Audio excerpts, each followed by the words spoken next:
여러분이 예배하면서 강건케 되는 귀한 시간을 통하여서 영향을 주는 자가 되면은 오히려 여러분 속에 있는 이 하나님의 능력과 역사들이 현장에 흑암세력들이 꺾어지는 이 축복을 보게 됩니다.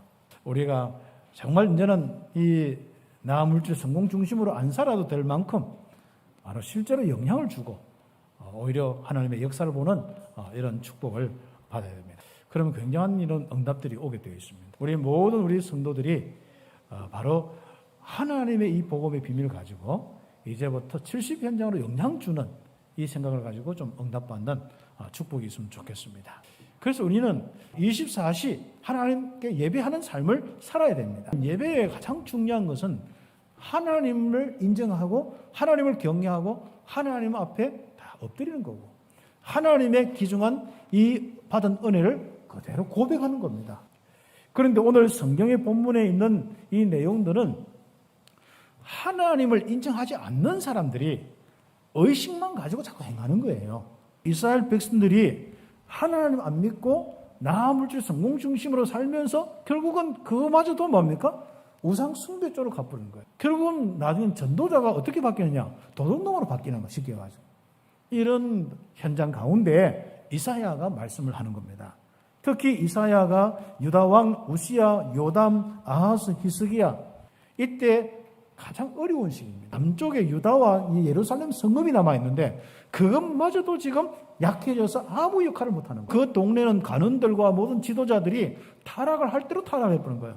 백성들은 힘이 없어서 병들대로 병들는 겁니다. 그런데 문제는 그들이 여전히 예루살렘 와서 예배를 하고 있단 말이죠. 예배를 드리는데도 하나님은 역사하지 않는 거예요. 하나님이 축복하지 않는 거예요. 결국은 예배를 드려도 멸망받는 게 지금 현실입니다. 오늘 한번 보십시오. 많은 교회들이 있습니다. 그런데 제일 중요한 부분이 뭐겠어요? 우리가 의식을 행하는 것이 우리의 목적이 아닙니다. 우리는 하나님을 인정하고 하나님을 믿는 것이 무엇인지 알아야 됩니다. 그리고 실제로 하나님이 믿어져야 됩니다. 이스라엘 백성들은 그렇게 많은 제사를 지내는데도 그 제사의 의미가 모르는 거예요.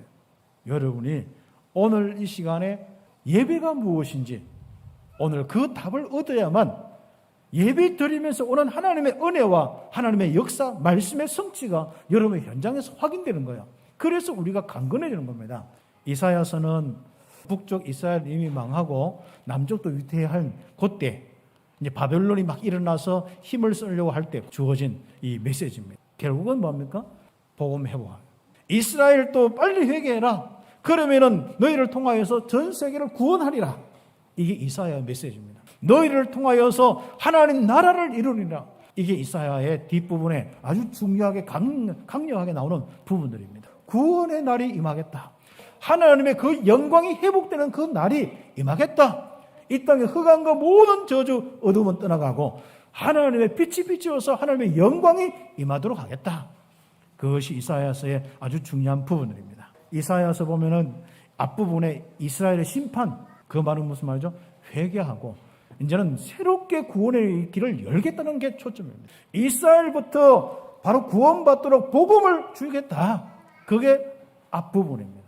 두 번째로는 이 땅이 지금 우상숭배 때문에 이방인들이 다 멸망받는데 결국은 바로 이스라엘 너희들을 통해서 구원하겠다.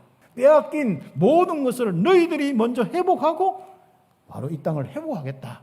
그게 이사야서의 내용입니다. 복음이라는 부분은 그리스도의 비밀은 우리의 잘못, 우리의 부족함, 우리의 연약함 상관없습니다. 잘못함을 인정하고 회개하고 빨리 그리스도의 비밀로 확신 딱 가죠. 그리고 하나님이 나와 함께 하시는 이 축복 믿음 가지고 힘을 얻기 시작하는 겁니다.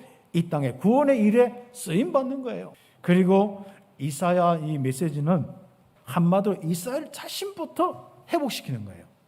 다시 교회부터 좀 회복시키는 겁니다. 하나님이. 그게 바로 플랫폼입니다.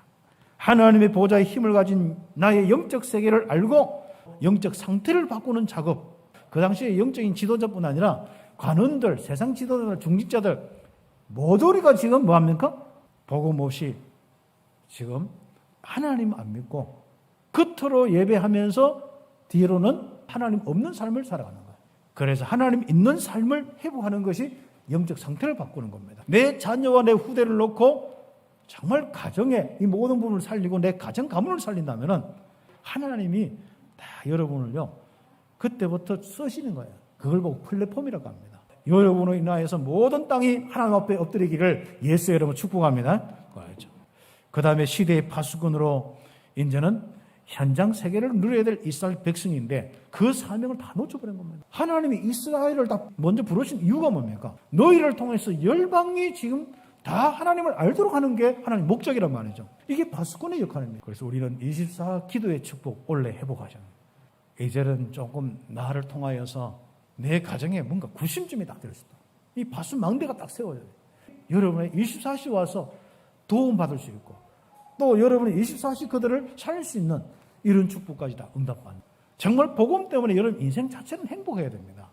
그리고 하나님이 함께 하신 축복 속에 정말 하나님이 함께하는 이 축복 속에 행복해야 됩니다. 그리고 세계 복음만을 놓고 이제는 정말로 세계와 소통하면서 이렇게 응답받는 안테나 역할을 해서 참빛교회를 통해서 전 우리 바로 237 나라가 소통되어서 복음 전하죠. 오늘 1장에 있는 메시지를 다시 한번 그렇다면 이 응답을 놓고 우리가 예배의 축복을 누릴 건데 내가 과연 예배를 잘 드리고 있느냐? 내 예배의 삶이 올바른 예배의 삶이 많으냐? 오늘 그 응답을 받는 것입니다. 하나님은 영적 문제에 빠져 병들고 황폐한 이스라엘의 예배를 안 받으신 거예요. 이사야 선지자를 통해서 아예 공식적으로 선포를 하는 겁니다. 이제는 더 이상 예배 드리지 마라. 이렇게 예배 드리고 있는데도 어려움 당하고 고통 당하는 이유를 이야기하는 겁니다. 그게 첫 번째는 뭡니까? 여호와를 떠난 거예요. 이스라엘이 여호와를 버리며 거룩하신 이를 만홀히 여겨 멀리하고 물러갔다. 하나님은 너무 안타까워. 내가 이놈의 자식들을 양육했는데 어떻게 해요? 그들이 나를 거역하였다. 지금까지 이 애굽에서 건져내가지고 이렇게 양육해가지고 나라 세워가지고 이렇게 했는데 나를 버리고 떠나. 소는 그 인자를 알고 나귀는 그 주인의 구유를 알건만은 이스라엘은 여호와를 알지 못하고 나의 백성은 깨닫지도 못한다. 하나님 떠난 인생이 되는 거예요. 나 물질 성공 중심으로 잘 살려고 하는 그 자체가 영적 문제예요. 범죄한 나라요, 허물진 백성이요, 행악의 종자요, 그렇죠? 행위가 부패한 자식이로다. 그들이 여호와를 버리며 이스라엘의 거룩하신 이를 만홀히 여겨 멀리하고 물러갔도다. 하나님 믿는다 하면서도 하나님 안 믿는 영적 상태. 그래서 5절에서 9절 보면은 얼마나 더 매를 맞으려고 폐역을 거듭하느냐. 온 머리는 병들었고 온 마음은 피곤하였으며 발바닥에서 머리까지 상한 곳이 없이 상한 것과 터진 것과 새로 맞은 흔적뿐이거늘 그것을 짜며 싸매며 기름으로 부드럽게 함을 받지도 못하는 영적 문제 해결하고 치유할 수 있는 사명 가지고 있는 그 사람마저도 이러니까 할 데도 없어요. 결국은 골마 터진 데 한 대 더 맞아서 더 새로운 상처나고 그 기름도 없고 치유받을 데도 없고 싸맬 데도 없고 그렇습니다. 그걸 누가 고쳐줄 수 있고 누가 심습니까? 머리 문제를 누가 치유할 수 있으며 마음 문제를 누가 치유할 수 있습니까? 복음 외에는 없습니다. 이스라엘 백성들이 복음을 잃어버리는 거예요. 의식은 행하는데 하나님 안 믿어지고 하나님 성전에서 막 복음 잡고 하는데 이스라엘 백성들이 바로 그 이야기를 하는 겁니다. 땅은 황폐하고 성읍들은 불에 탔고 토지는 이방인에게 삼켜져 버렸고 결국은 뭡니까? 홀로 남았는 거예요. 포도원의 망대같이 참외밭의 원두막같이 에워싼 성읍같이 겨우 남았도다. 겨우 남아가지고 이제 끙끙거리고 있습니다. 아픈 상처 끙끙거리고 싸매가지고 있는 겁니다. 그렇죠? 그런데 염한군의 여호와께서 뭐예요? 생존자를 조금 남겼다. 남은 자들을 통해서 조금 이제 회복하는. 이 남은 자들을 이제는 새롭게 하나님 믿는 사람으로 복음 가진 사람으로 제대로 예배드리는 사람으로 세워서 새로 시작하겠다. 그래서 작은 자를 통하여서 나중에 천을 이루고 강국을 이루겠다. 여러분 속에는 세계복음화가 꿈틀거리고 있고 그것이 시작되어서 그 세계복음화의 능력과 역사가 하나님의 역사가 시작되고 있다는 것을 믿으셔야 됩니다. 이스라엘은 이렇게 망한데도 불구하고 제사를 지내는데 하나님이 안 받으신다는 거예요. 하나님 떠나 있는 예배. 그 상태에서 예배하는 거 안 받으시는 거예요. 그래서 복음 없는 예배, 의식, 축제 그건 다 헛된 것이고 하나님께서 받으시지도 않고 기뻐하지도 않는다. 이스라엘 백성들이 수많은 제사를 지내고 있는데 한마디로 이제 구역질을 한다, 이제 안 받는다는 거예요.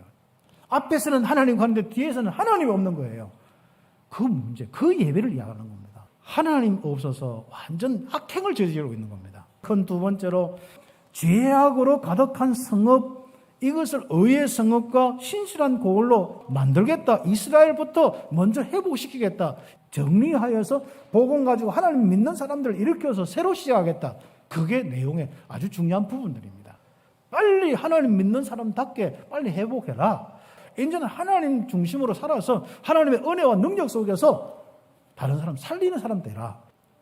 이방인의 귀신 섬기는 거, 미신, 우상 숭배로부터 빨리 정리해라. 세상에 영향받아서, 이방에 영향받아서 그렇게 살고 있으니까 어떻게 되겠냐 말이에요. 이사야 선지자를 통해서 하나님이 한탄하고 계세요. 이방인 살리는 커녕 완전 자기들도 옆에 있는 가족도 못 살리고 이웃도 못 살리는 거예요. 무능에서 벗어나기를 예수의 이름으로 축복합니다.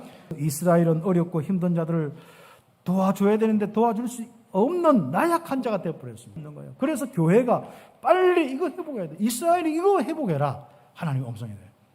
그래서 우리 참빛교회가 바로 힘을 회복하여서 237 나라 모든 사람을 살릴 수 있는 응답을 받아요.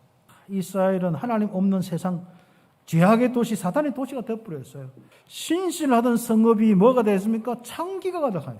내 은은 찌꺼기가 되고 포도주에는 물 섞어 팔고 내 고관들은 폐악하여 도둑과 짝하여서 다 뇌물을 사랑하며 예물을 구하며 고아를 위하여 신원하지 아니하며 가부의 송사를 수리하지 아니한도다.